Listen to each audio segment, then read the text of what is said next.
Wild Horse Welfare is the welfare advisor to the International Equestrian Federation, the FEI, and we have always believed in the responsible use of horses in sport.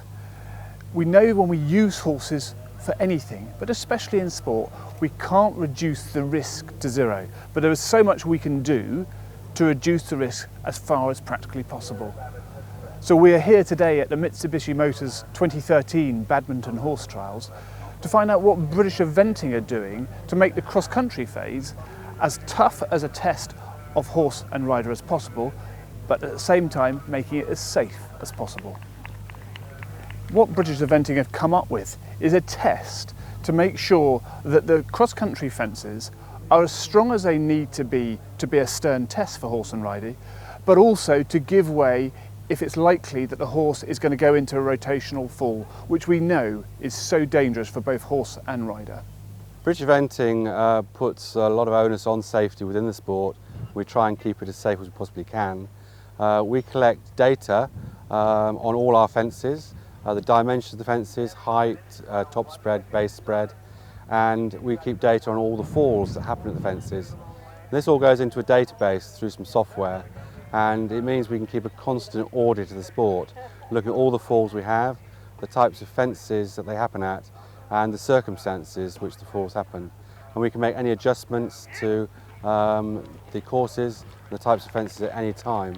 This testing equipment you see behind us is to test the frangible pins, which were developed really to save the most serious injuries in the falls within the sport to both horse and rider, which is from when the horse rotates over the fence.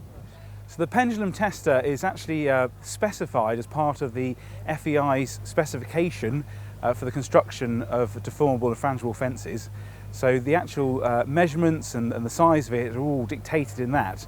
And whilst it's not a full simulation of a horse, it does enable us to apply characteristic impacts onto the fence. And we know from the research we've been involved with in the fields, where we've had a fence in the field with sensors on it that measure the force when the horse hits it, that we've got a pretty good representative impact when a horse's legs come into contact with the fence. And we can still apply some pretty significant impacts when the pendulum's at its full mass of 300 kilograms, swung from a large height. We could apply forces of up to 5 tons, which would be really as high as anything you'd ever see in the field. So as part of the FEI's new specification for deformable fences, there are 3 tests that we have to carry out. The first test is a purely horizontal test. It's a minimum strength test to make sure the fence really is still a solid cross-country obstacle.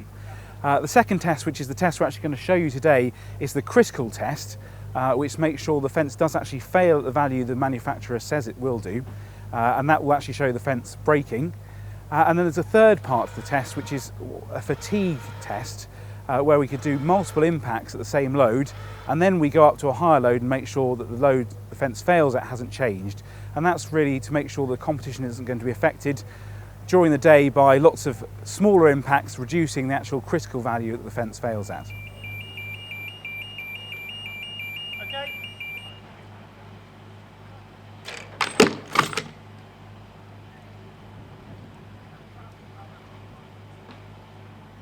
As it happened, at this year's event, we saw a very good example of how effective the frangible pins can be when a horse and rider combination got it slightly wrong going into one of the cross-country obstacles. And had it not been for the frangible pins giving way, the fall had the potential to be far more serious for both horse and rider.